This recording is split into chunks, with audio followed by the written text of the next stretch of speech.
Spirits of French Lick is proud to introduce the Matty Gladden Bottled and Bond Bourbon. This 4-year aged bourbon is double pot distilled and non-chill filtered and has a full-bodied mouthfeel with eucalyptus, molasses, clove, ginger, and slight citrus as well as grains of paradise.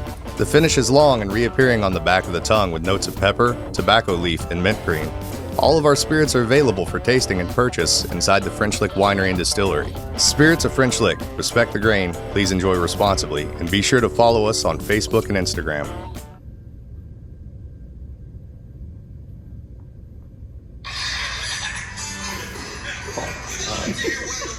That's not the right song.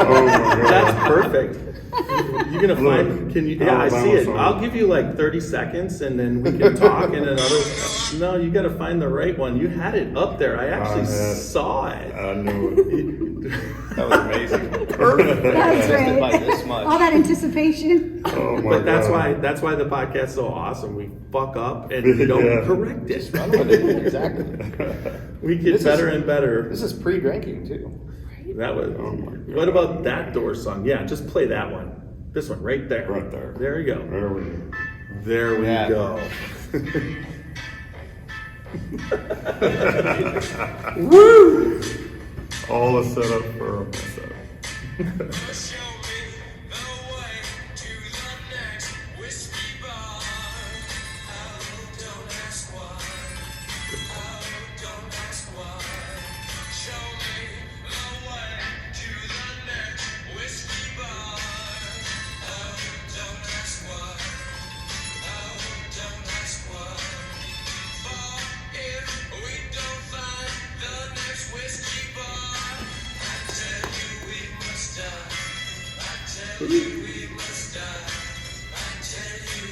I tell you.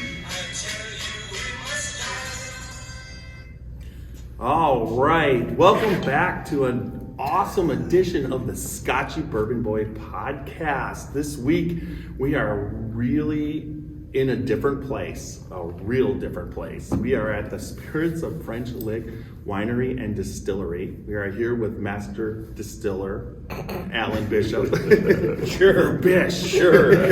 Master bullshitter. And one more time. Laurel and Doty. Yes, and then also Super Nash, and we have Roxy On doing camera. on camera and everything like that. And you can check this one out on YouTube when it hits in a couple of weeks. There's going to be a lot of editing. We got different camera angles this time.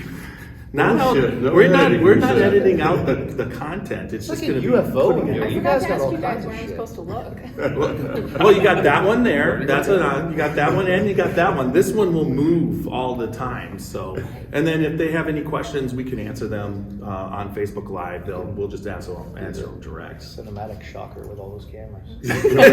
We got a little light to blind you for the stuff that you can't You see. add that in with the 5G, and we're all going to have massive heart attacks. Right Yes. I don't need any help with that. I mean, just saying. Me neither. I had that pasta dish exactly. yesterday.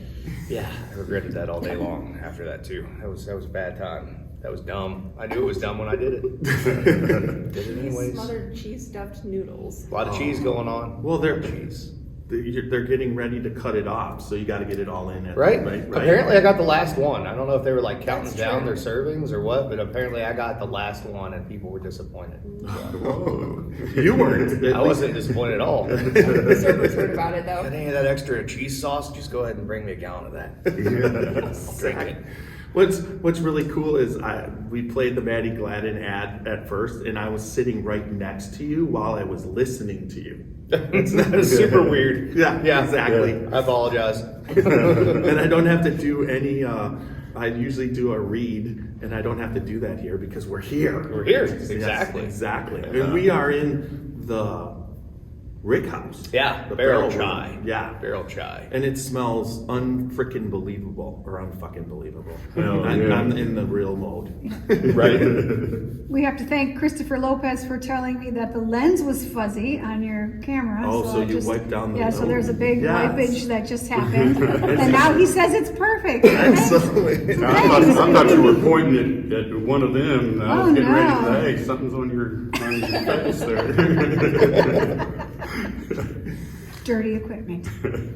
So now, then we were talking a little bit before, and I wanted to get right into it. You do the exactly. I forgot what it's called already because I suck at that memory thing. But the mash.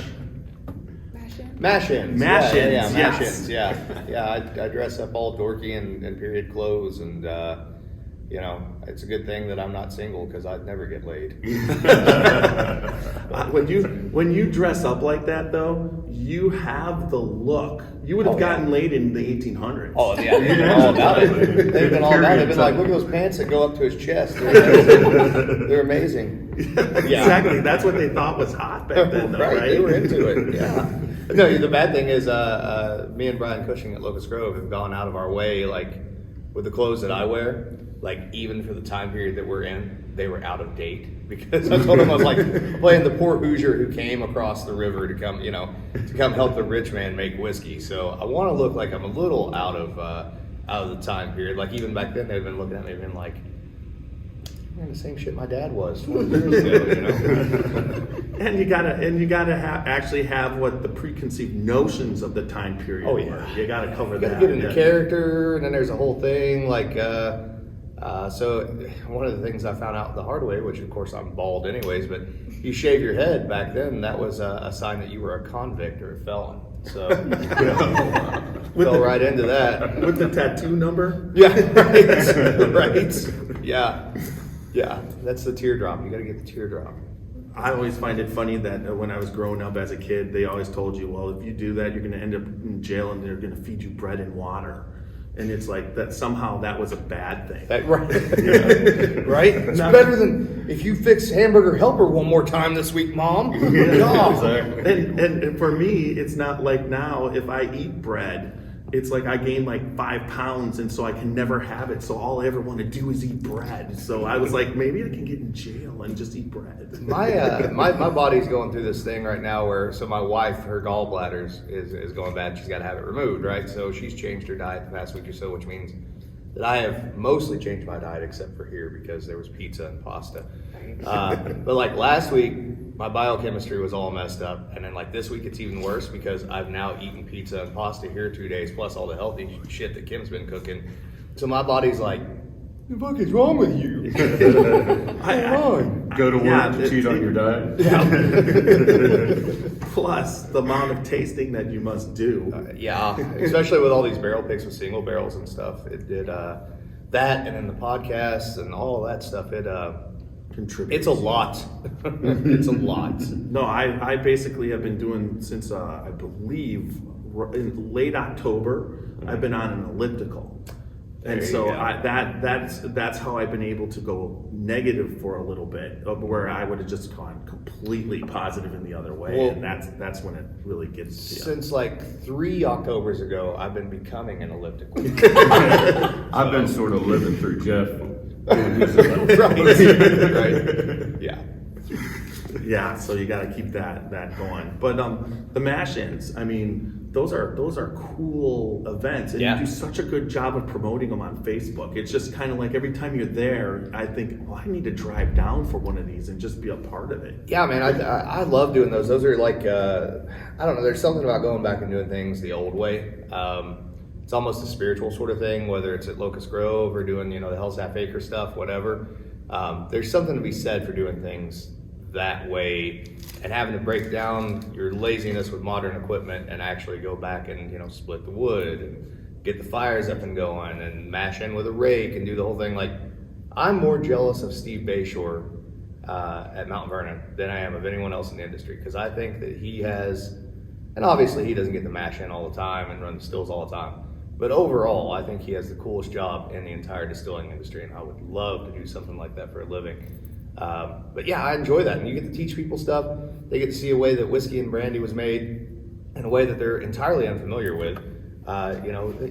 People just don't realize what went into this industry early on. And I think particularly with Locust Grove, man, that place, anybody who's in the bourbon should go to Locust Grove when we're mashing in. Like if you're in town for 3 days and you have time to go visit 3 places, if you were to come to Louisville and hit Locust Grove, which hits that pre-bourbon era, right? So frontier whiskey, and then you went downtown and hit Copper and King, so you got the brandy thing, and then you went down and you hit either Old Forester or Evan Williams. Yeah.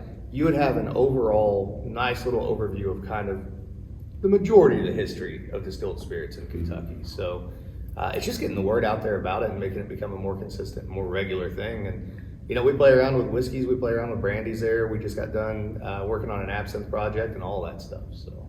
Yeah, I mean, it's like you said, to do it, and then you have the respect of what kind of work went into it back then. And then also, when people are doing distilleries, there we go. Damn I thought you quieted that thing. You even said you did. Oh yeah, you had to play the music. There you go. When you even now when you go to distillers and craft distilleries, like what you're doing, you see the work that people are putting in. Oh yeah, and it's just like it's beyond a job. And coming from the art field, I totally understand. It's like when you're putting that type stuff into. You're putting your soul into it. You're trying to make it the best for people because you're sharing that, and they all know that you do it. Right. So there's an aspect of when something's down, how much more you're going to try and go in and fix something, or something's not going, how much more you're going to do because you know that and this is it's eventually your name and you're passionate about it, and it's going to get out there. Yeah, I mean, you're not gonna get into the craft distilling industry and stay in it very long if you're not absolutely in love. Not necessarily with the drinking aspect of it, but the production aspect of doing those things and what goes into it and how can you manipulate things to get different flavors and tastes. And and for me, I have to be able to do like all of that stuff, short of making my own malt, because Caleb and those guys are way better at that than I'll ever be, and I just don't want to do it. Understandable. But yeast and even like I started building little 6 and 12 gallon stills for some local museums, and I don't have any mechanical skills. I'm absolutely just mechanically stupid, truthfully. And I'm there with you. Spent way too much money on tools and copper at this point to not finish that project because my wife will slit my throat with a paper envelope in my sleep. So, but there's something to that, and being able to build even just a simple functioning, poachine or moonshine style still. Now I've always had respect for the copper workers, but even more now, because I know it goes into a very basic thing. So. Well, and then also the love of it is keeping you going too, because you started it, you wanted to do it. It's kind of like you're back in the old days. If you would have done this, and they would have kept working on it day in and day out until they got it right. Until they figured it out. They would just get, And sometimes less is more, and that's the fun of it too. That's part of the fun of Locust Grove, right? Is real simple equipment. You don't have a lot of options. You're also limiting yourself with what did they have available to them at that time that they could actually use to make whiskey out of, and very rarely was it, our mash bill's, 60% whatever, 13% this. It was, what do we got? Let's throw it all in there, see what happens, what can you make out of it? So. Well, and then I'm excited for you in the now that you've been doing this. How many years have you been at the Spirit of Friendship? Let's see. We're actually, this is our 5-year anniversary this month of distilling. So I've been here about 5.5 years now. But just awesome. As a distiller in the same place for 5.5 years, and then working with the barrels and everything, and what you did initially is really starting to come out now. Yeah. But what you're laying down now is how much you've learned. Oh yeah. Further, and then what's going in there, and you're getting, with the apple brandy, you can get that out pretty quick. But then also with the whiskeys, it's just going to be so exciting going forward. It is. That's the great thing about the industry, and right? having stuff now that's been in barrel 5 years. We went the exact opposite of everybody else. Everybody else released a rye whiskey at 2 years old. We released 2 wheated whiskeys at 2 years old. Mm-hmm. So we're gonna have a 5-year bottled and blonde rye this year. That to me is super exciting. Or even getting into, we sold out almost overnight with that whole Fred Minnick thing on the Lee Sinclair bottled and bond. So now we're on the batch 2 of that Lee Sinclair, and seeing the differences between batch 1 and batch 2, having a larger number of barrels to choose from and dump from, and being able to create basically the same blend and flavor that you enjoyed before, but there's a little more complexity here and a little more heft and a little more oomph to it because we had more experience. We were no longer new on the equipment. You know, we're figuring out what we're doing and how we should be doing it, and just having a lot more of it in general to choose from. Does it make it a little bit easier too? I mean, now that you run the equipment and know what to expect, or is Not it on my just liver. no, it says no. You know, if I'm dumping 30 barrels, you know, I've got to taste all 30 of those barrels, and then I've got to go through and I've got to grade them into a system, you know, because there are compounds, right? So you have basically these 4 flavor profiles that go into a Lee Sinclair blend. I have to go through and identify all 4 of those.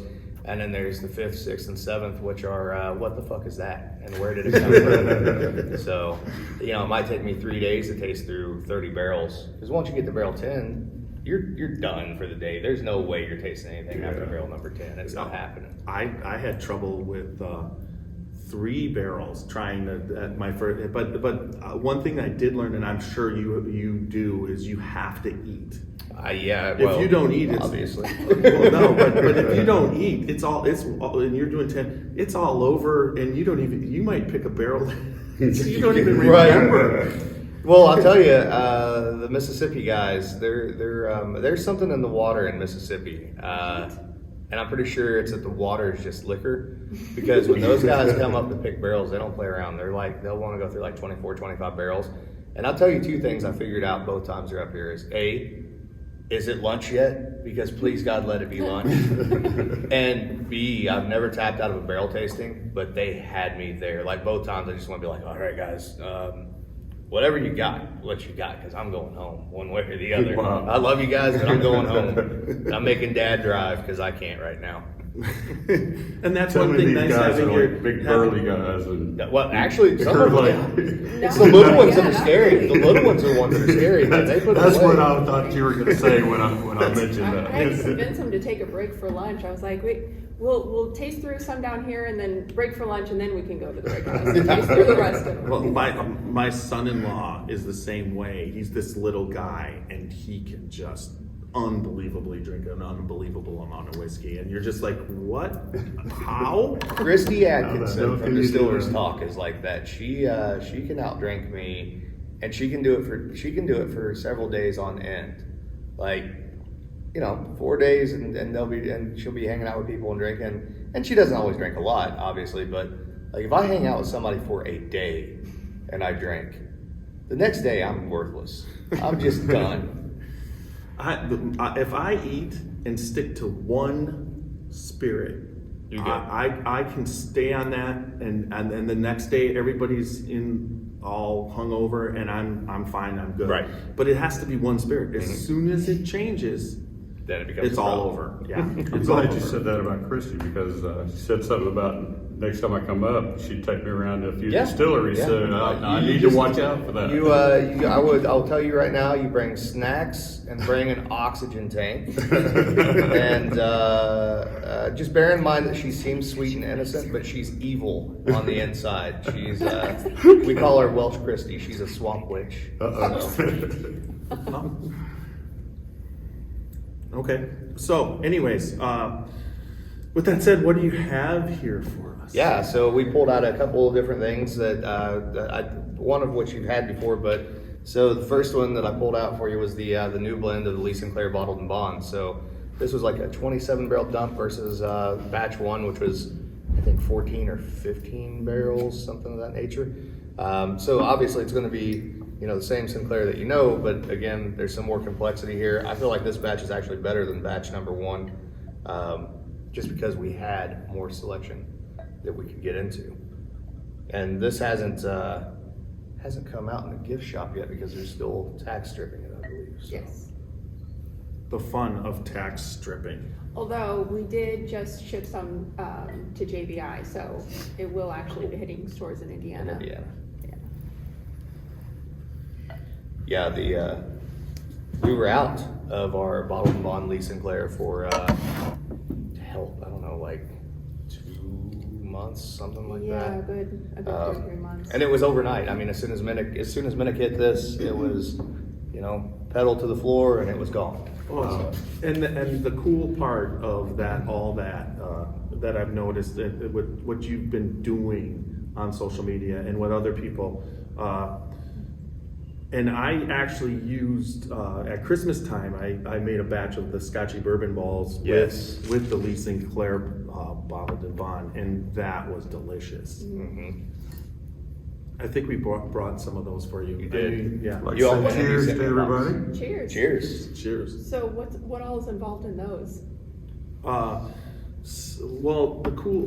I initially got the recipe off of, or we got the recipe off of makersmark.com. You can go there, get the base recipe, but then you're talking about soaking pecans in bourbon, and they're like 3 to 7 days. Then make your, He goes all out. yeah, and then when COVID hit in March, I actually let it go all the way to August because nobody knew what the hell was going on, and I'm just like, I'm not making candies, for people until everything kind of got a grip. So when we finally did it, I mean, you're talking 16, 17 weeks and it turned out so spectacular.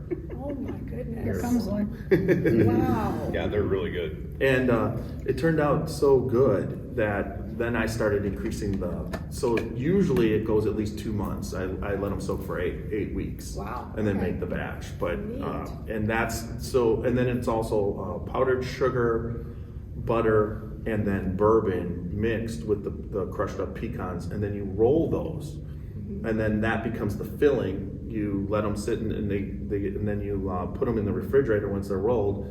And you roll them in powdered sugar, and then once you're done with that, then you put them in the refrigerator. We usually do it overnight, and they're cold, and then you dip them in chocolate, white chocolate, and then we experimented with the chocolate a lot. Every batch it gets better. We do different things. How we've pretty much perfected the white chocolates now, and then we've been adding. You can put salt, you can put more crushed bourbon soaked pecans and whatever, but usually you just keep it consistent with the brand that you're making. Sure.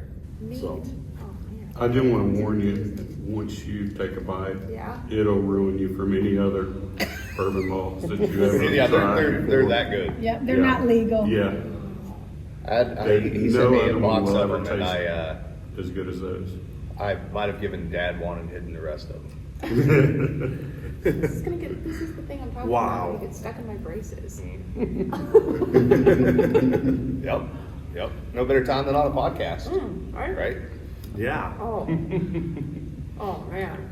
Hey, at least this way, she can't do a close-up. Oh. Right. The finish is so good on this one. The finish is insane. I feel like both Vanilla. the mouthfeel, the vanilla and that caramel malt really pops. I feel Really like the tastes finish like caramel malt. and the mouthfeel on this are better than the first one that we did. I was really proud of that first one we did, but I think there's more here. It's bigger. And it does have the Indiana profile. Oh yeah. It's there. That fresh bread, that grain, the commitment. It's funny how some people won't like the grain taste, whatever, and that's kind of what you're shooting for with this Exactly. particular bourbon. That whole idea of respect the grain. Yep. And We I talked to also somebody like the that- idea that you always stand behind of the mouthfeel. Yes. Being Yeah. behind the mouthfeel. I'm of the huge whiskey on and the mouthfeel the whiskey Yes. gives. It doesn't matter how good the whiskey is if the mouthfeel's not there, it's worthless, in my opinion. Yeah. You know, it just this one is actually kind of one of the issues that I have with like cognac. I've had cognacs that I really like, but a lot of times cognac comes off as too thin. I Mhm. think, and people have a hard time with that if they like a lot of flavor. You know. That's me. I've always been big on the mouthfeel, and that's where, because I bad sinuses, so I can't really get the aroma. So I really don't get the taste until I get it in the mouthfeel Yeah. and then on the finish. Right. So this is a question off topic, but absinthe. What's the mash bill for an absinthe? Is it whiskey with botanicals? So it just depends. Traditionally, it would have been like grape spirit that would have been distilled to a high proof. So 170 basically would have been your proof. Well, at least by the Belle Epoque, that was common. Later on, you start getting into grain whiskeys as bases or neutral grain spirits, 190 plus, or, there was even a tradition of rum-based absinthe in the Caribbean. So the 1800s, when absinthe became so popular in France, right, late 1800s, because of the blight on the wine. Yeah, 'cause it's a lot of stuff. So they basically were taking the shitty grapes and distilling them at a higher level than winemaking, because that was making that would get rid of the bitterness, and then so they were using the grapes, but they were making absinthe. To some extent, and then once absinthe really started to catch on, then it was whatever kind of industrial grade ethanol you could get hold of. So a good example would be like in the Swiss Alps, sugar beets. Sugar beets would have been the alcohol that they were working with. Okay, so then the botanicals were the part where in the high alcohol content, and the botanicals, and then the wormwood adding in for the extra effect that everybody, I still haven't seen the Green Fairy yet. Right. I painted her, but I haven't seen her. Well, there's such a small amount, even in traditional, pre-ban absence of alpha-thujone. I mean, you would likely die of alcohol poisoning before you ever had a hallucination. But there are some pharmacological effects from some of the other botanicals that are in absinthe that can certainly, licorice root. A lot of guys, if they were going a little light on anise and fennel, they might use a licorice root extract, and licorice root is actually a vasodilator, so you can get some effects out of that. Chamomile, of course, has some effects as far as making you a little sleepy. Or killing you. Anise and fennel both have psychotropic effects to some very small degree. Hyssop is the same way. So there's certainly something to that lucidity from drinking absinthe. I mean, and you know this, and I know this from drinking. I mean, I get an entirely different feeling from drinking absinthe, a much more lucid drunk, than I do if I'm going to sit down and drink some Lee Sinclair. If I'm going to sit down and drink some Lee Sinclair, I'm trying to probably work through something or shut something out for the day or whatever. If I'm drinking absinthe, I've become the dumbest redneck hillbilly philosopher that you've ever heard. Well, from an art standpoint, if I have two absinthes, so the classic way with water and sugar and do the whole thing, I can paint and not lose my motor skills. But as soon as I have a glass of wine or I add in a little whiskey, then it's all over. It's just gone. Yeah. It's like but I've always, and then also you're able to see colors. It opens, it dilates your pupils to just see reds redder, that type of thing. And that's what I've always loved about absinthe as an artist. I've done a lot of painting, and then also you get the high or the drunkenness that you get, but without the loss of control. So you're a little bit more able to make decisions without worrying about them when you're painting, because you're painting on a canvas and you've spent digitally $450 on it, and you're going, I don't want to screw up. You have a couple absinthes, and you're like, fuck this, man. Let's see how that goes. And you don't care, and you still can do it. And usually the results are good. Well, all spirits are keys to doors of perception, basically, and they all have their own vibe and their own personality and their own feeling and their own thing. You're right. And absinthe is probably, in my mind, to some degree or another, the most useful of those particular keys. Creative. Yes, yeah. If you want to still be productive but have a good time. That would be interesting to to be distilling with a couple of and then see what you might go for it. I spent a couple years in Louisville drinking absinthe off the still, so I think I've you've done it before. Okay. You can only miss lunch so many times before you're like, how's it 5 o'clock? Why is everything closed in Butchertown? Bullshit. Exactly. Where did the day go? Right. Yeah. You can do that for a little while, but it catches up. Well, I think getting back to the whiskey, especially the bourbon, you're talking a lot. Where so many people for so many years, it was a party kind of thing. Where now it's more of a relaxing, enjoying life. It allows you to just enjoy it, forget about what the fuck happened during the day, and you just sit back and you have or to even work through it. I mean, I've probably sent it to you before too. I mean, I'll drink sometimes and I just start sending YouTube links to my friends. Yeah. You ever heard this song before? I feel like I need to share it with you today. Yeah, it's always a good day when I get a messenger message from Alan. It's just like it just makes me happy Next morning I wake up and I'm like, what did I say stupid on social media? I'm sure there's something I regret saying. But who cares? I mean, that's the whole thing. That's what's great about you. Who gives a shit what you say? Yes, you're going to get some of this, but at the same time, I find sometimes when you get the negative aspect on social media, way more people pay attention. It helps. It then, helps. You know, this industry is as much about who you piss off as it is who you make happy sometimes, in all honesty. If you're not making enemies to some extent in the spirits industry, especially if you're on the craft side of things, you're probably not doing it right. And not making progress. but not enemies on purpose. Right. You never do. Yeah. You're just making that straight up because you're passionate about what you do, and you're gonna stay true to what you do, and it's staying true. I mean, even on some of the big guys of the whatever, they're trying to stay true, and marketing does not want. They want to make the money, and they know that marketing knows that you can put out a cheap piece of shit and make money, opposed to waiting and putting on a quality thing.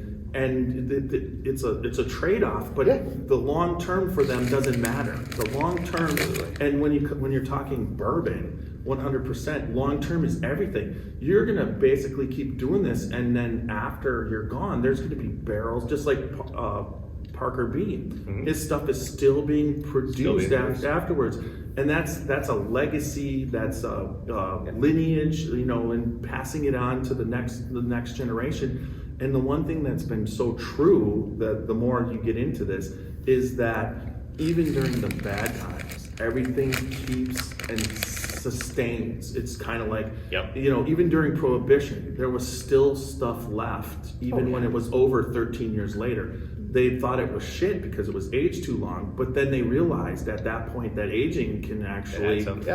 Well, and you can drive even the opposite direction of that too, and on the illicit side of things. I mean, there's some great home distillers, because that's the fucking politically correct way to say it. And there were during Prohibition as well. So there's always good alcohol out there, and there's always good keys for whatever the journey is. You can get drunk on your swing and go anywhere in the world as long as you got YouTube and a phone, right? Yeah. And that's amazing now, right? Yeah. I mean, we're doing this from the barrel room. Mm-hmm. I mean, that wasn't something you could do a while back ago. Yeah, well, being a distiller too, I mean, even not that long ago, in the early 90s, late 80s, nobody went out of their way to go talk to the distiller about anything, not since back before Prohibition was that a thing. So we got snackage going on here now. Yeah, I just wanted to have a piece. I thought it's all right to me. Yes, here's a whole tray. This will be the first time I actually ate on a podcast. So. Oh yeah, yeah. Nothing wrong with that. But getting back to now after I took us off topic, the bottled and bond. Yes, I really and having the Lee Sinclair and then the Lee Sinclair bottled and bond, and now having the second batch, to be able to with you go through this is just it's an experience that I never imagined. Even 3 years ago, when I was just starting to get into this, I never thought that I'd be sitting here drinking with you, the creator of the spirit. I was trying to say, please don't say the Alan Bishop. No, the Bish. Yeah, you're just about as bad. Yeah, it's all good. Yeah, no, it's good times, and it's been fun for me to do this stuff too, and be able to put this in front of people. And I still have those moments of like, really glad I lucked into this thing, because I don't know what the hell else I'd be doing for a living if I wasn't distilling.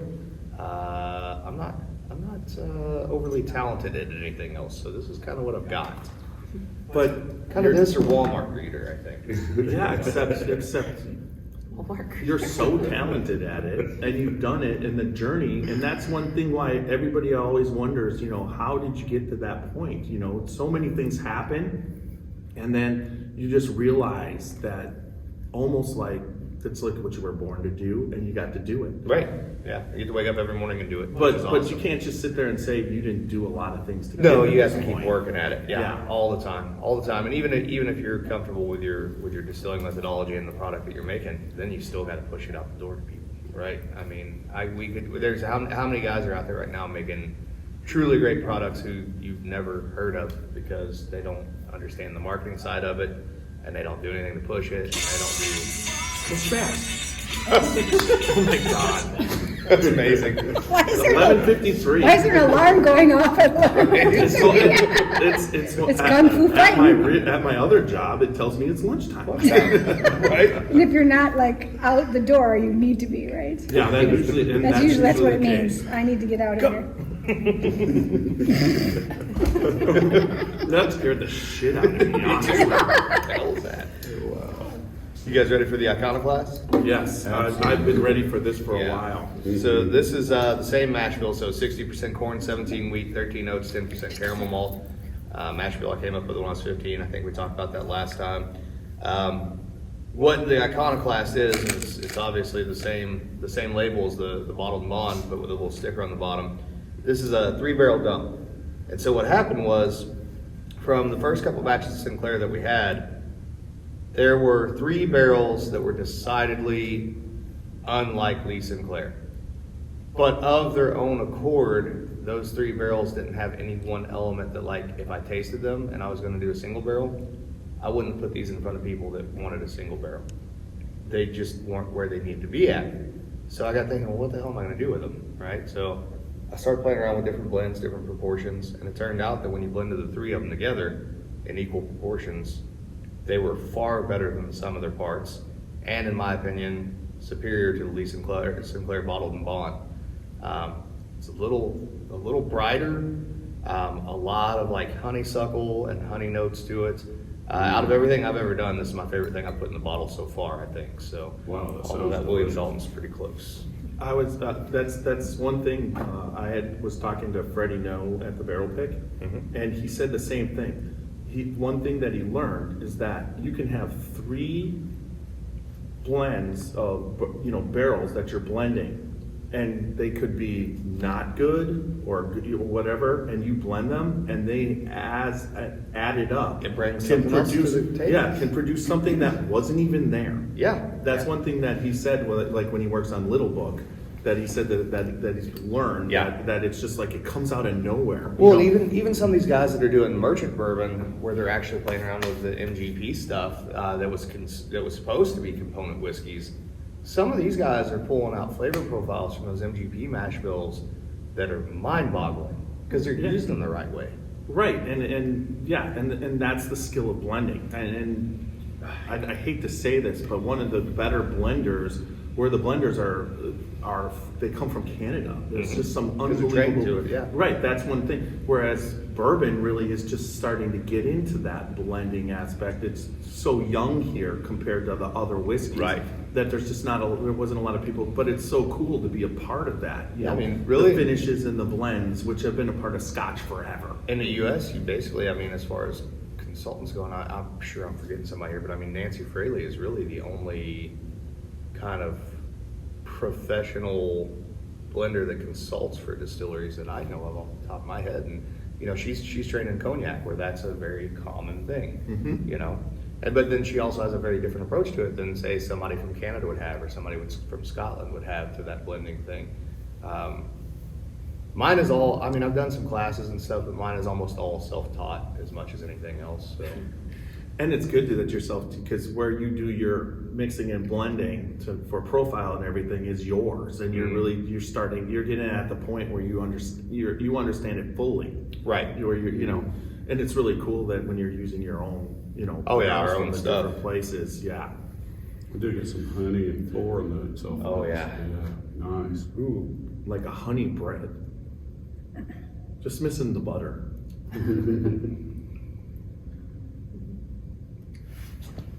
That one is by far my favorite thing I've ever put in the bottle. So Ralph Burgess says he loves that iconoclast. Yeah, he's a good guy too. Yes, he is.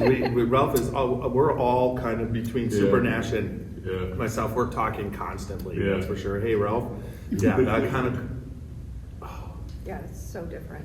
Yeah, Doesn't it Ralph sell? doesn't Weren't you get saying this is trauma. the one that's selling for like 1,000, 1,200 on secondary? No, it's going on the tertiary market for Dogecoin. For Dogecoin. Hey, my son's into Dogecoin. He bought it at 1 cent, and he's like having a field day that it's sitting at 40, 50 cents now. He just took his. Probably sitting at 3/4 of being able to get an iconoclast. Well, no, what's really cool, honestly, is that I can kick myself, but in 2010, when Bitcoin was just starting to hit, Yeah.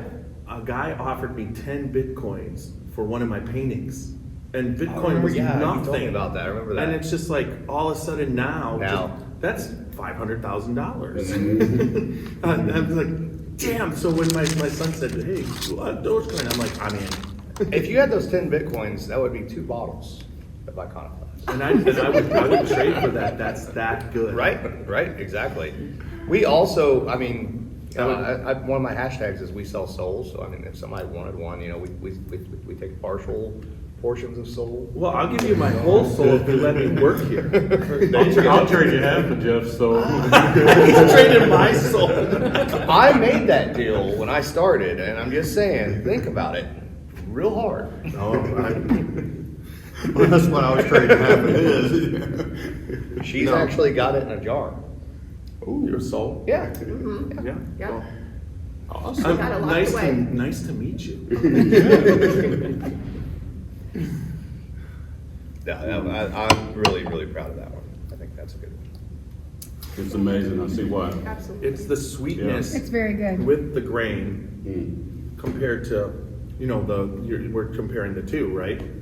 Yeah. Well, you that's- get the house characteristic of the bottled and bond is that kind of eucalyptus, a little of that menthol characteristic, a little anise, versus this, which is that sweet caramel, honeysuckle, maybe a little ginger sort of note in there as well. I love both of them, but yeah, the iconoclast is, and we'll never be able to reproduce that, but we are going to do more iconoclast series stuff. Like anytime we have barrels that are off profile that aren't going to be single barrels of their own, if we can find a way to do blends with them, we'll do them and release them here. Well, but I find that that's what whiskey lovers are liking now, where, when this first all started, it's like they wanted their Jim Beam to taste like Jim Beam every time. And those distillers of those days worked their ass off to keep a consistent taste profile. Yeah. But now that this boom has happened, and there's so many people love to be able to get something different. There was an Oceans, and it was a Ohio State pick, and it tastes like French toast. Right. I mean, straight up. But that's it. It's never coming back. I savored that bottle. I actually saved it for Super Nash to have the some. last of it last night. Can you? What the hell is going on there? Yeah, I Snap, know. snap. I'm trying. You got my attention now. I'm trying to make it so everybody can hear Everybody's you guys. watching Facebook Live. Yeah, shaking their Facebook head. Live. What? happening? Shit. Watch Are they Jeff's having an YouTube earthquake video, which will be all edited and pretty. Yeah. But I don't think there was even 3 years ago they were accepting this type of different. But now people are in it and they realize you taste something and you're just like, holy shit, how can it taste like that? Now I also found that the time you're having and when you're tasting a lot of times will affect things. You go back and you're like, well, that didn't taste as good as it did when I was with him or I was out doing this. But at the same time, you can, like for instance, it's always there, the good taste, and you just know. And then, do you have days where your palate's off, where you just stop? Yeah, that or I get wore out on it. Like I've told Laurelyn a few times, I've had to like walk away from stuff and come back to it later, because I'm not gonna try to do anything if something's not right. You know what I mean? Right. And that could be palate based on either you don't feel good or palate based on you just have a shitty day or what. I mean, a lot of things can really affect. Again? Okay. Stop it. Don't let it hit again. You're just resetting it it's 12:03. 10 minutes later, it's gonna go. Damn it! I have Now not, that time, I am not trained in AV. Alan, I sharded that time. I have to admit, It happens to the best of us. Just, too much Italian food. That's why you got to keep them in emergency drawers at work. That's right. Emergent, extra pair of overalls. Well, that was spectacular. So thank you for that. Yeah, no problem. So this next one is actually. One thing, can I ask you? Yeah. I love the way that you come up with the names like Maddie Gladden and the stories behind the Lee Sinclair. just the iconoclast. How'd you come up with the name of that? Is there a story behind it, or sometimes I just just great artists steal and mediocre artists borrow. yeah? So sort of twofold. So I had a friend that when I was moonshining, home distilling, sorry, politically correct. She always told me that my stuff was, or that I was an iconoclast because I was thinking outside the lines, outside the normal stuff, whatever. And it just kind of stuck with me. But really what happened was years ago, because we're so influenced by music in particular, right? Mm-hmm. So MTV used to do a show called MTV Icons, and one of the best ones they ever did was for The Cure. And so I was thinking that MTV Icons thing and that logo and how you could play off of that with a bourbon, to where there's a little music influence in there, and then it's a good story, right? Because people always go, "What the hell does iconoclast mean? Where did that come from?" So, Well, exactly. It got me to bring it up and think about it. Yeah. So you're a Cure fan? oh hell yeah, I'm sure. Yeah, exactly. I couldn't believe at the Rock and Roll Hall of Fame when they did their concert there how good. They didn't look good. No, but no, man, no. they sounded Yeah, good. you've seen the meme of Robert Smith, right? Where they're like, "Has anyone told Robert Smith that he's melting?" Exactly.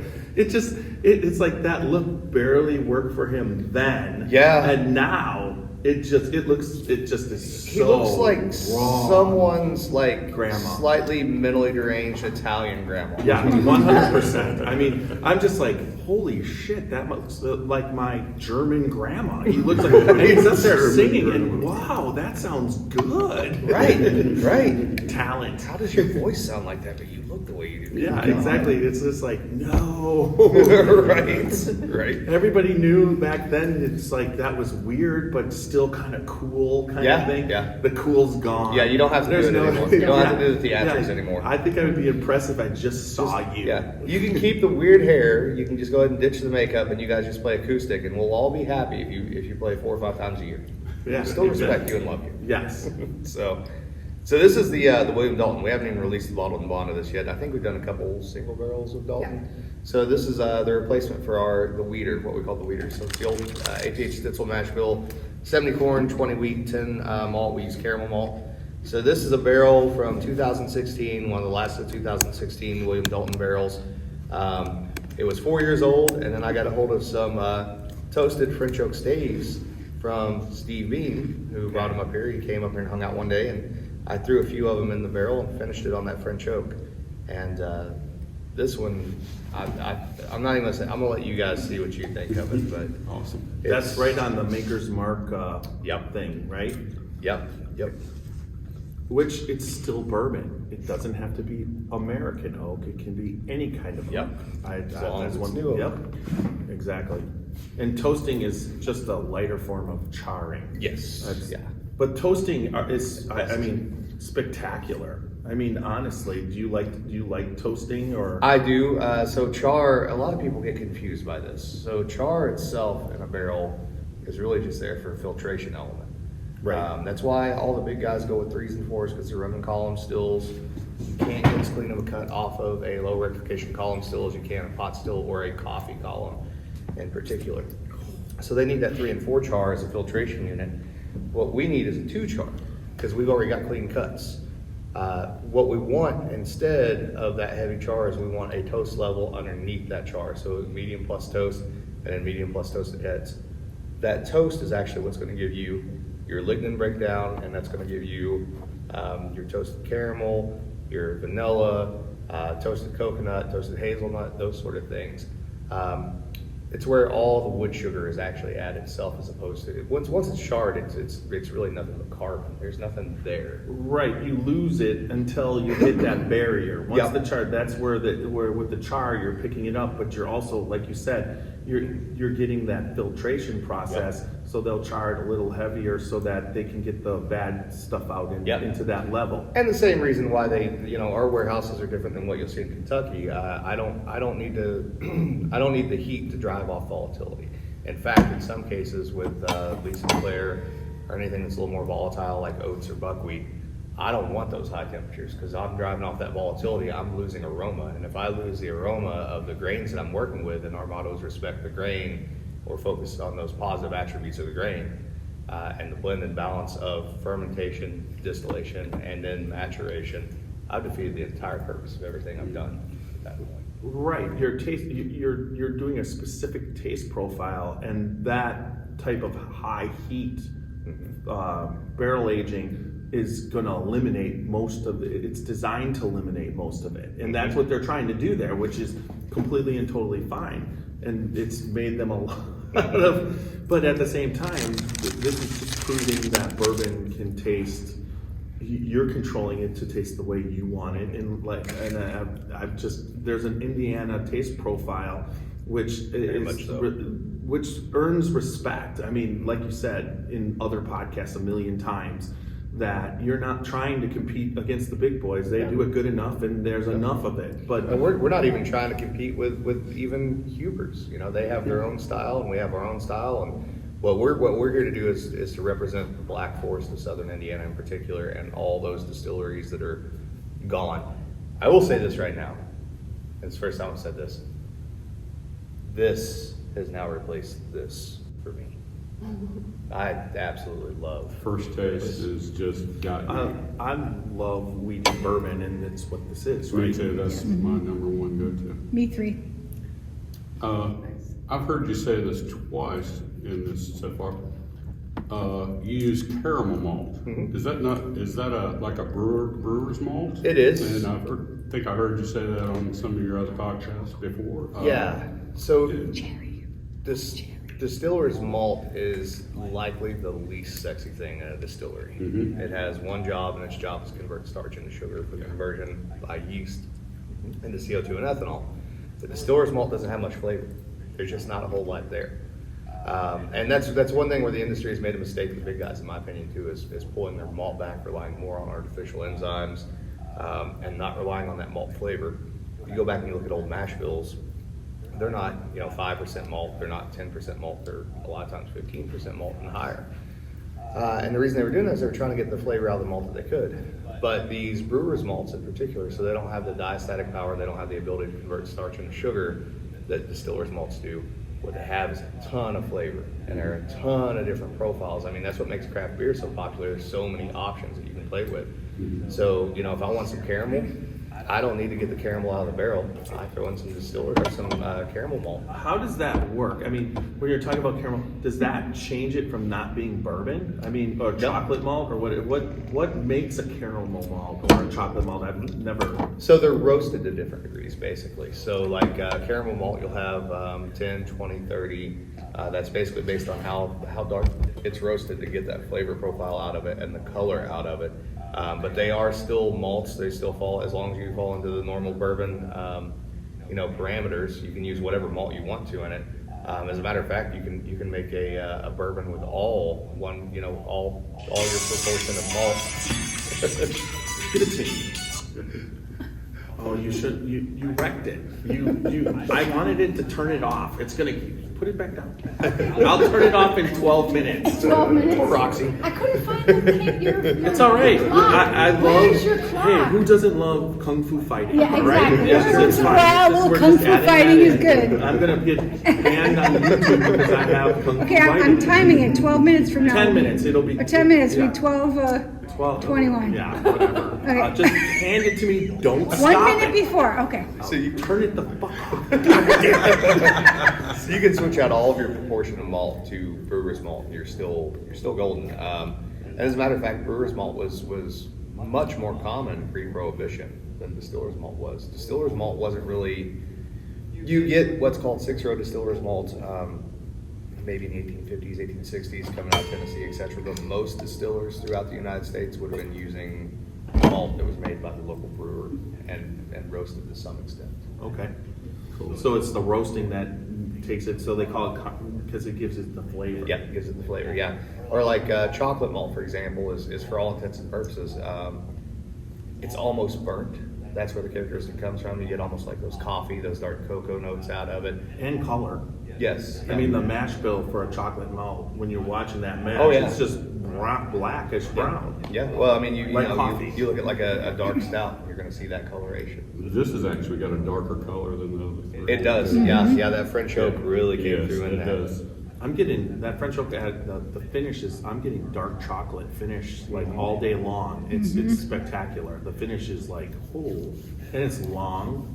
Yeah. And it still has your profile, your specific grain profile, but at the same time, there's so much sweetness and complexity. And you get that earthy note at the back too that I like from that French oak in particular. Right on the back end. Yeah, because that earthy note sort of gets in there with that kind of menthol sort of characteristic we get from our house yeast, and I really enjoy that a lot. As a matter of fact, I've got more of those French oak staves.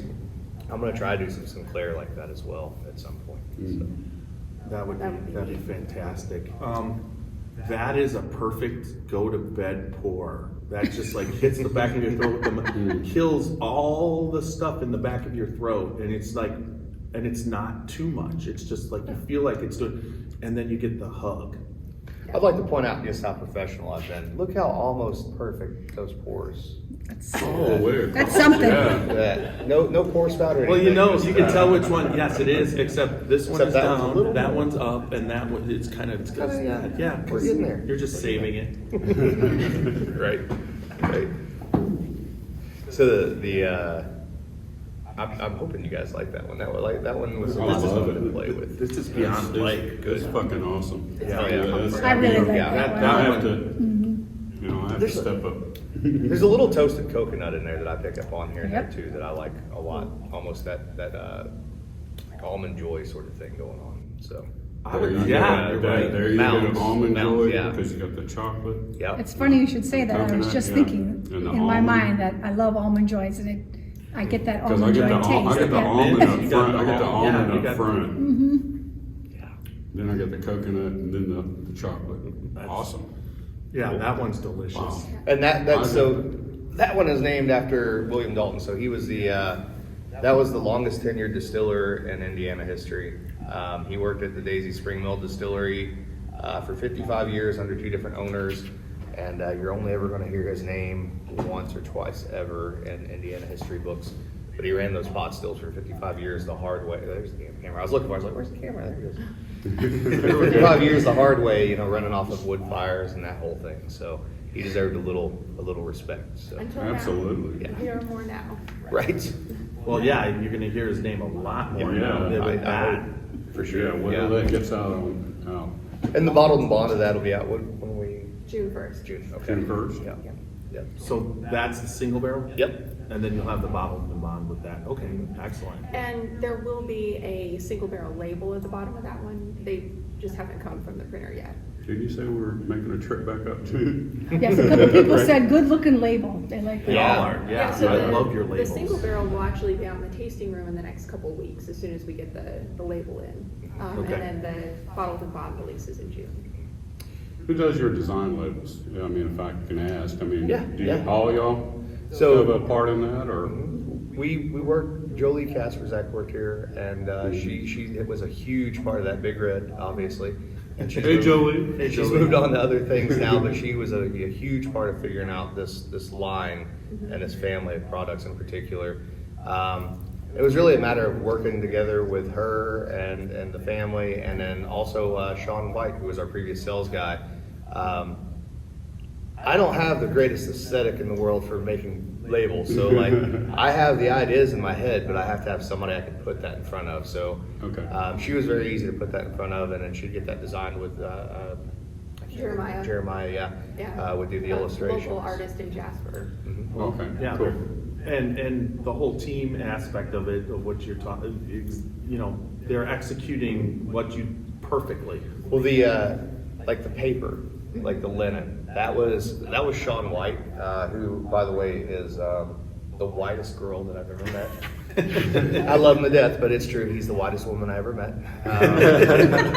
You can say that now. He had this obsession with like the texture of the paper, and so we spent months with different paper samples trying to figure out just exactly what that right and it works though. Well, I mean, honestly, that's something that you might not consider if he wasn't here, and the feel of the bottle is part of it. There's no doubt. When you pick up a bottle and you have that texture opposed to the smoothness, or some people have the embossed on the label, or the actual in Boston with the glass. Anything that sort of brings you in, you know what I mean? It's That sort of gets you to- antiquish too. Yeah. Yes. Which brings back like the history part. It does. Exactly. Well, and the nice thing too with the illustrations is sometimes there are no pictures of these people. Like there's a picture of William Dalton, one picture. That's it.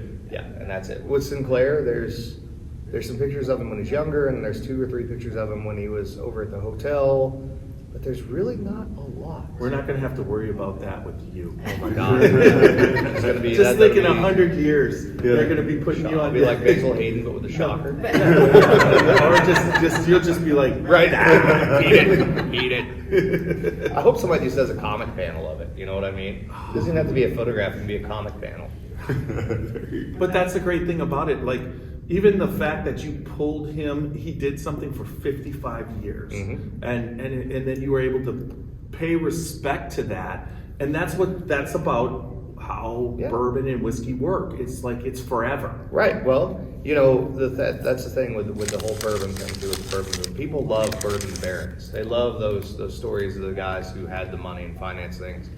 But you very rarely used to get the stories of the distillers. And so, as a good example, there's another product out on the market that is named after someone who was associated with that distillery for years and years and years. But he himself wasn't the distiller there, you know. And so Right. Dalton needed that little bit of attention, in my opinion, and he deserved it. So. And same thing today, even at the big distilleries, you have and they seem to want to promote everyone. Right. You know, and that's one thing. And then I have a question on the George Washington Distillery. Mm-hmm. Who was his distiller?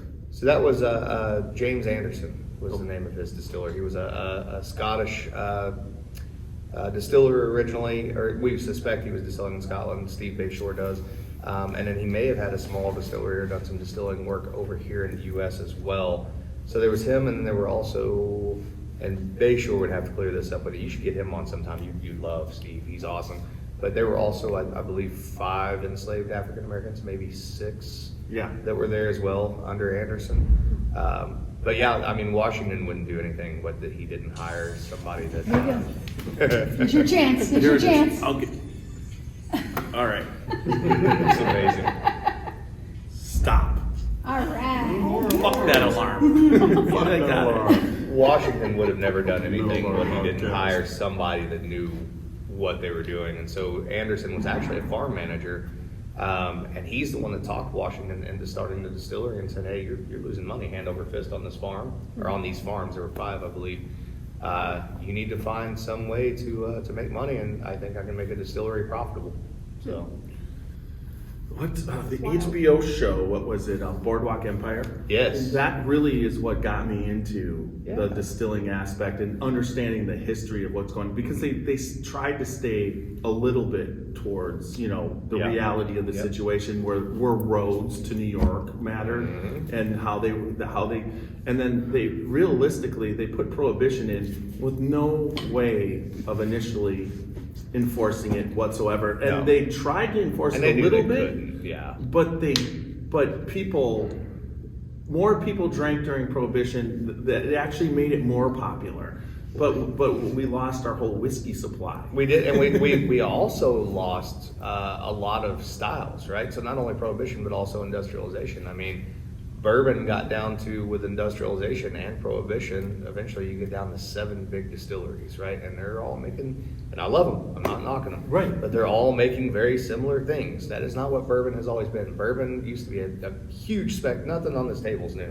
This is all stuff that some farm distiller has done at some point in time, or very similar to what they have done. But it got lost because of Prohibition. Or you take, for example, entire categories of spirits that are now gone.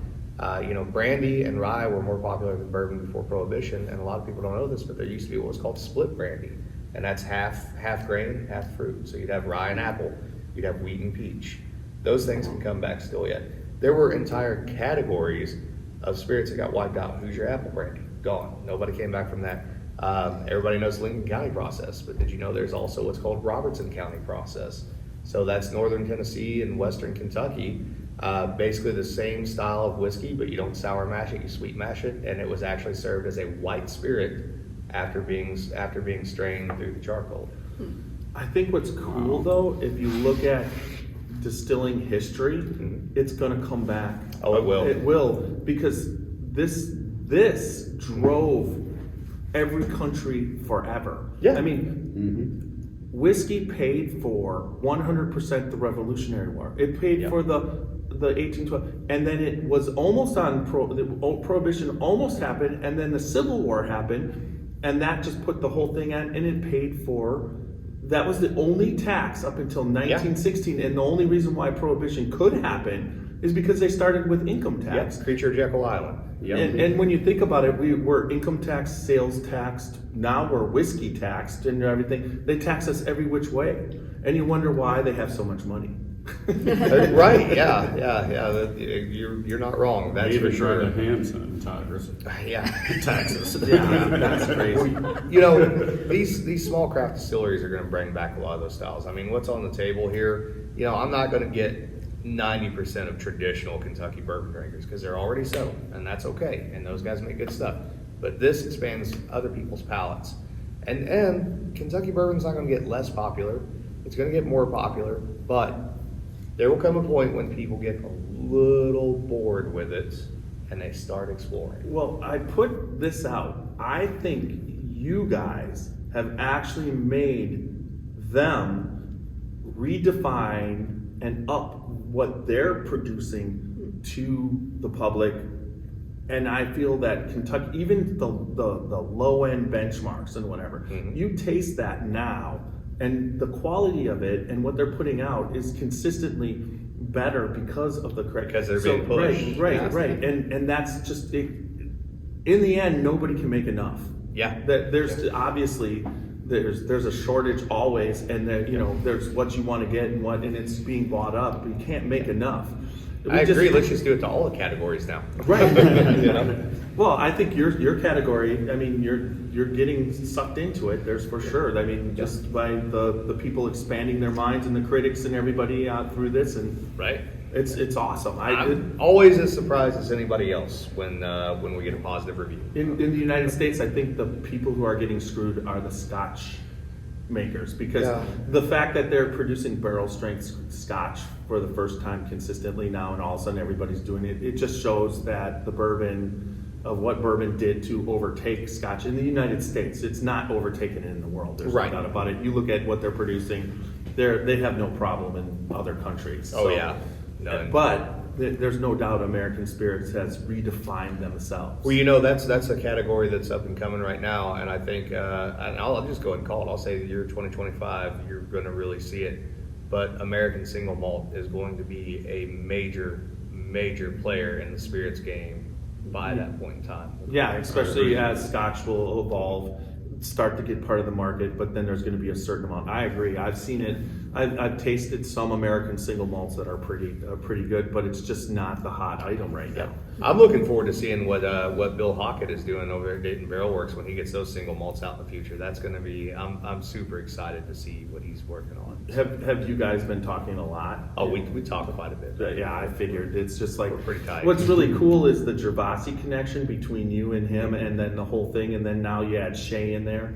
And I'm right there. I mean, my house is 5 minutes from Gervasi. Right. After this big, huge thing I'm doing up until Sunday, me and my wife are going to stay at the villas and just hang out there. Nice. That's awesome. It should be awesome. Yeah. I just let that out in public. She's just mad at me. That was supposed to be like on the QT.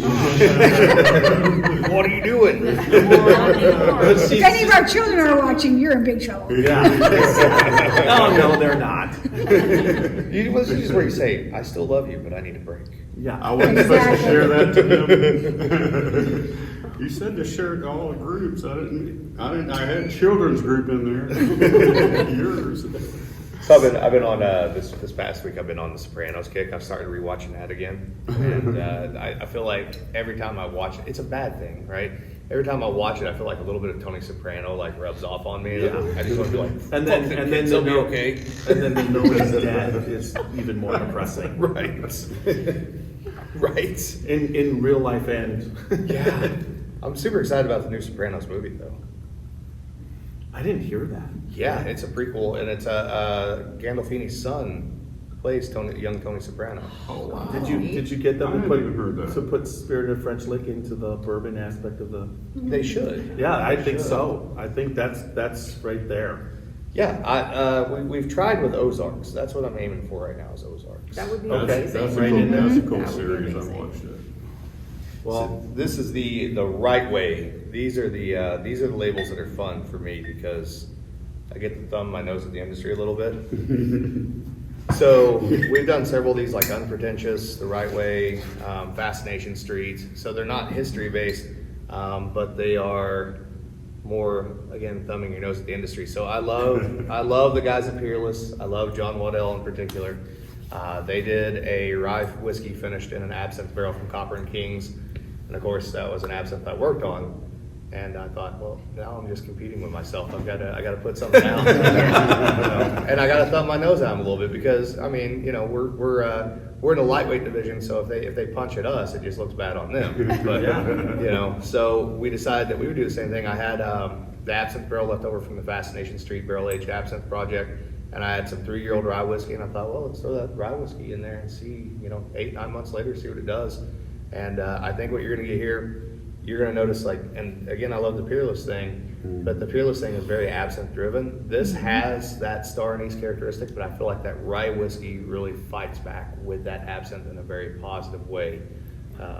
And it's called The Right Way, A, because of the thumb in the nose thing, but B, especially with the label, I'm a huge David Lynch fan. And I wanted to do some kind of like movie label or movie poster sort of design. So very much like the Lost Highway, and like if you read the back of it, it's like reading a movie descriptor. Okay. And we make fun of ourselves too. So in the unexpected sequel to Unpretentious, like that's a thing. Right. We bring you the spectacle of innovation meets necessity on the wrong side of the river. 3-year-old straight rye whiskey meets the mysticism of absinthe on a hero's journey. And it even has the whole like distilled and bottled by Spirits French Lake soundtrack available. Has its own records. do you? There's probably one. There should There's be probably one at on least YouTube. There's a yeah, playlist. just a playlist. Right? There is a playlist. All right. yes. There's a playlist. But now the unpretentious. How fast did that marketing campaign that you came up with? How fast did that sell that I mean, out? that bullshit I put on Facebook. No, that was works. awesome the whole time. Yeah, it obviously did. It was gone fast. fast. No, It was right? very fast. He's like, Yeah. 2 months. Yeah, he was like, this is selling for $2,000 on the black, on the secondary market, and all of a sudden I'm just like, wait. I hit Jeff up because I'm the one that I'm the bourbon hunter. I'm the one Yeah. that's searching and going all over the states, and I'm all over the secondary markets and all that. I'm like, did you see that shit? It's all I said, secondary. we're like, you see how much that ball? You gotta get on the I'm dark like, web. I'm like, it's Alan. No way. We had people, I'll put it this way, we had people that should have known that didn't know, and they would message me and be like, are you guys really selling that for $40 a pour? And I'm like, No. but if you want to pay that, I'll take the extra. It's fine. I mean, told him right up the at the bat, gifts, I said, at where you sold it was $40 a bottle. Yeah. right? Yeah. I mean, $40 he's like, a it's $40 a bottle. You can make $1,860. It's just like, how many people bought it? Yeah, they were like, yeah, and then they're like, what? It doesn't sell.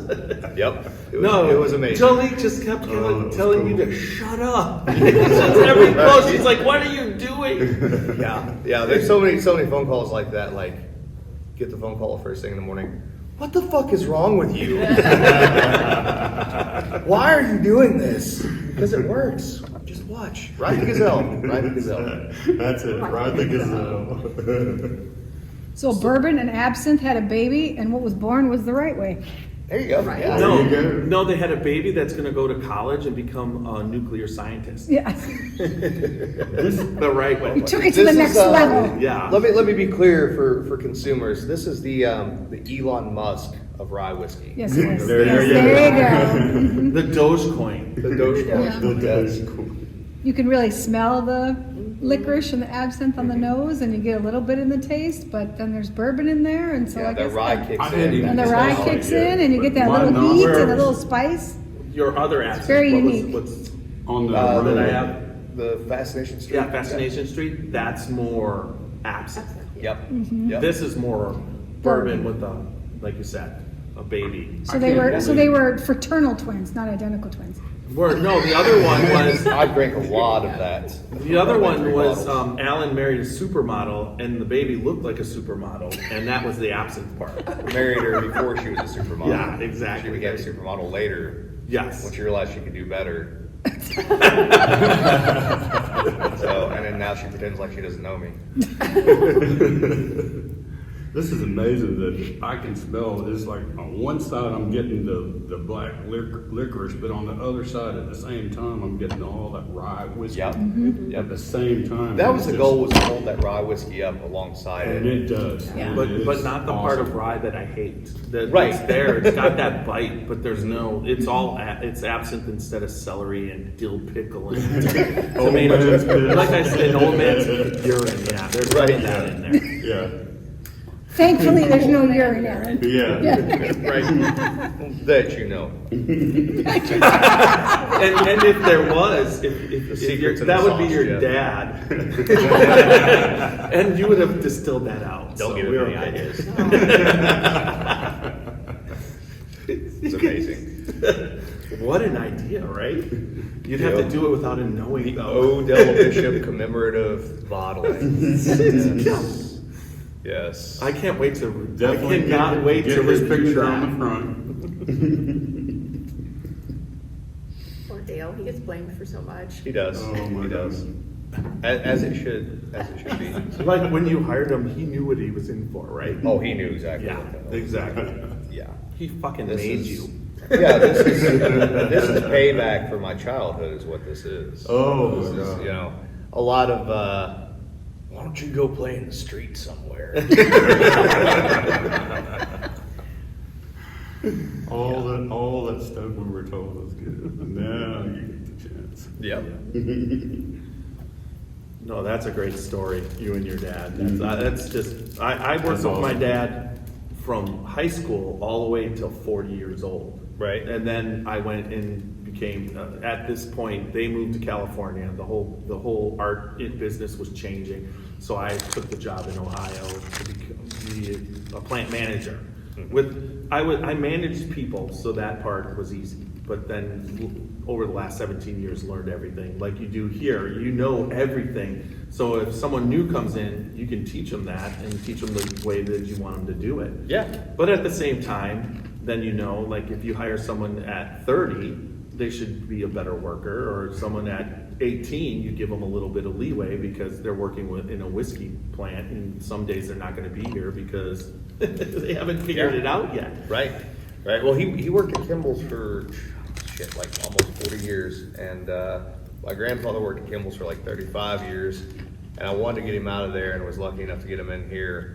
And ironically, he's still technically at Kimball's because this is an old Kimball's piano plant. So wow. he's still stuck in the Kimball's curse. So, Yeah, but Doesn't let go.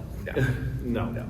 I worked for my dad because I took over the fire extinguisher business. He was a career military man, 23 years active duty over 4 branches. He started this and set fire extinguisher service in '79.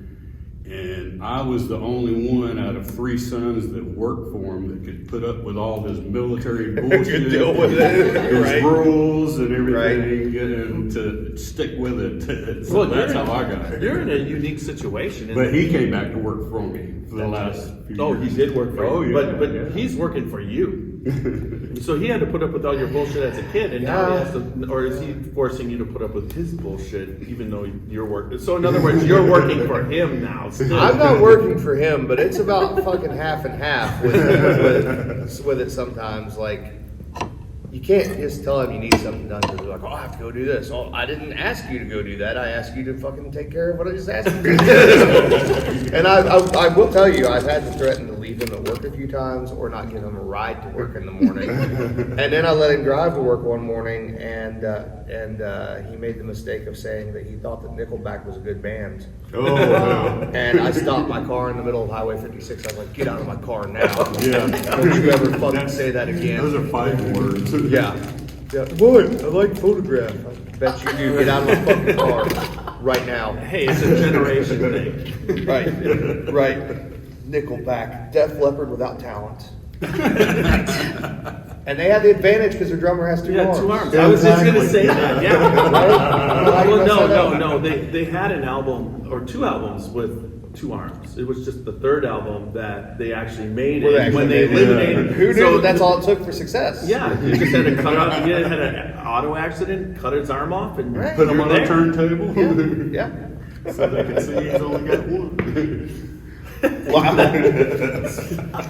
Do you hear that? That's the sound of hate mail coming to the inbox. Like, Oh my God. It's like the hot tub time machine when he keeps gonna lose his arm. Mm-hmm. Yep. Same thing.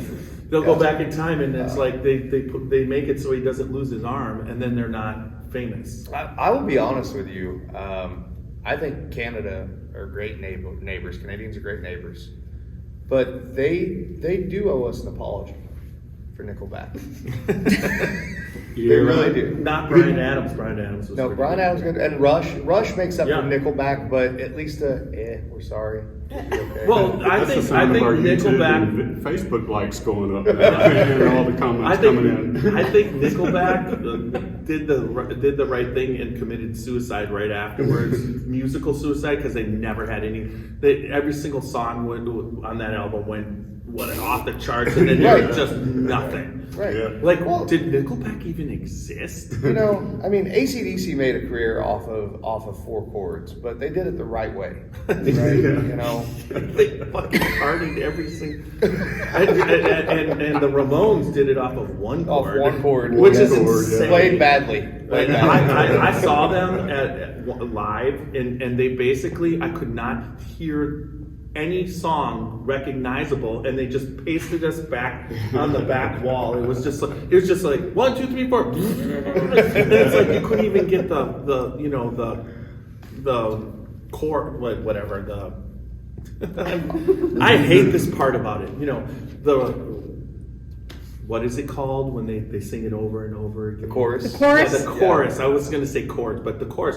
You couldn't even tell what the chorus What was. was happening. That was Right. that was a classic concert. Then I saw them a couple years later at an outdoor venue, and I could actually hear. But that must have been just one psycho night for them. Is that the concert you had to save me from the mosh pit? That's Yes, the outdoor one. Yeah, which I'm getting killed in the mosh pit, Which is and Jeff had to like insane. dive in to save me. People were leaving with like black eyes, broken He's glasses. like, oh my god! Because we just got a little too close. We were walking, and all of a sudden we were in the mosh pit. Yeah. Yeah, it happened. I will tell you the other thing I figured out about my dad since he started working here is that he's a morning person, which I fucking hate. Let me tell you what. For about the first 3 months that we rode together to work, every morning he said more to me in 1 hour of driving than I'm pretty sure he ever said to me in my entire life. That's because you You're were always awake. sleeping. And listen, it's supposed to be like, that's my drive time. I listen to my podcast, I do my thing, right? And like, I'm not trying to be mean, but like, now you're just getting on my nerves. So like, there was one morning where he was just, it's always like some kind of like small talk, like it's not like real conversation. And like 20 minutes into it, I'm like, I turn the radio down. I'm like, do you ever shut up? Do you ever just like, when did you didn't talk to me at all when I was a kid. What is happening right now that you won't shut up? He's like, fine, I won't talk anymore. That's because you didn't wake up till 11 a.m. So by that time, he was all talked out because your mom had to deal with that. My wife is a nighttime person, and I'm a morning person by, naturally a morning person, but because I had kids and 4 of them, I became a morning and a night. I forced myself to be a nighttime person. So we're up at night, and she's whatever. And You fall asleep while I'm talking to you. but she's complaining that I have to get up at 5:30 and it's 1 o'clock. Right. And then I'm it's 1 like, o'clock in the morning, and she's like, Are you listening to me? What's the last thing you heard? Yeah, I'm like, What's the last thing you heard? But then I'm up at 5:30 and I'm a morning person. There's no doubt about it, even then. And I'm so dead I just sleep. sacrificed sleep for family. There was There just, you at one go. point it was like, am I going to be a dad? Or am I going to just not sleep? And I just went with not sleeping. not sleep, But yeah. now it's hard to sleep more than 5, 6 hours. Oh, This morning I think I was up at 5 o'clock, and the alarm's going to go off at 5:30, and I knew, but I was just at 5 o'clock on my phone or whatever. So I'm a morning, and she hates it because she's not a morning person. So annoying. But like you said, it's like when she's up in the morning, she has to get up early. She's like, "Would you just shut the fuck up?" Why are you so happy? This morning I said, please give me another half of an hour. I'm like, I thought you were going to sleep late this morning. You did everything last That's night. because he was on his phone and on. Yeah, I was a morning person. You opened the door and let all the light in. You know, he was still sleeping. That's great. All right, so I think we did this. I think we did this podcast. We made this podcast righteous. your bitch. Righteous. Oh yeah, brother. Appreciate So, anything you want to add? I it. mean, Yeah, another glass of this. I'm for that too. Yeah, I would have to We'll say, do that. pass. You're gonna get the. We'll do this while Look we're. at it, I'm like Oh, I wanted to sipping say, out of the glass. you noticed that we use the Alabama song by Jim Morrison, Yeah. but we don't let it go all the way, Right. Because that song definitely is not a 2021 song. It's not a PC. Yeah, Thought you were gonna say the YouTube gods would shut you down. they should. I mean, it was the Doors, and it is Jim Morrison, and that is a remake. But you know, looking for who you? Oh, Yeah. who needs one more? Yeah. No, you're cut off. None I for don't Super think you Nash. mentioned earlier, but the second batch of Lee Sinclair took double gold at Oh, yeah. the Denver Forgot about that. Spirits competition. Excellent. Right. As it should. Congratulations I mean, to that- that. And Yes. Maddie got silver. Yes, I believe, silver. Yep. Yeah, and somebody was You saying doing a that. second batch of Maddie? Oh yeah, That's those coming too? The Lee and the Maddie, the Solomon, the William Dalton, and the Morning Glory Wall 5B mainline. Awesome. Well, and there's going to be another bottling of both the Lee and the Maddie later this fall as well. That honestly, they're gonna both Beach and Minnick are gonna like the evolution. There's no doubt. Hope so. And then you won't have any, so we're just. You know. Yes, you will. You just have to have Dogecoin to buy it. I do. I got Right. some. Yes, there you By go. then, the doors will no longer be BPC, and I'll just trade you bottles for Doors LPs. So Yes. I actually have Doors LPs. I've got a couple of them. But now the last thing I'll say is the amazing thing is Apple Music, $9.99 a month. Right. And you have every single fucking song on the planet. Yep. That never existed. Nice. I mean, every single new song that gets released, my son's like, "Hey, did you ever hear this?" I'm like, "No," and I just go to it and I can hear it. It's just, And there it is. It's unbelievable how we went through music, how you had to do it, and what's available now for $10 a month. You easily bought, $40-$50 a month on albums or CDs or whatever, and now for $10 a month you get everything. And it's just like people don't understand, like especially the millennials, they have no clue how unbelievable that is. Yeah, Right. to have access to all that stuff. And then it expands your, you can listen to anybody, anytime, anywhere. You're just like, "Hey, Siri," and boom. Yeah. That's amazing. If I could, let me see the bottle and bond bottle just for a second. For the Lee. Yep. That's it. And It's in his, you wanna put it's this- going in his bag. Just I just want to announce that too. I want everybody to be aware that look for an upcoming giveaway on the Scotchy Bourbon Boys for a bottle of the Lee W. Sinclair 4-grain bourbon. All right. All right, upcoming soon. Wonderful. All right. So let's have Morrison take us out. All right. Thank you, Alan. Oh, thank you, man. Thanks, Alan. Thank Yeah, you're you. Laura Lynn. Laura Lynn, yes, thank you. We appreciate it. I had pee so bad. I'll be back. It's like 3 cups of coffee this morning. Oh, yeah. Remember, everybody, good bourbon equals good friends.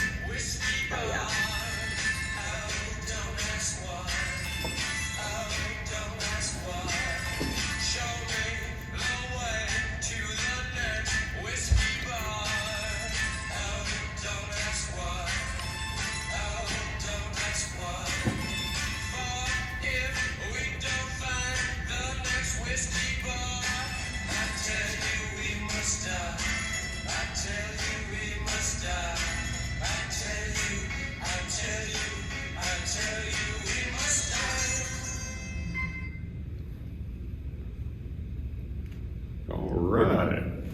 Nice. Thank you. Thank you. Did you have fun? Yeah, thank you guys. All right. That was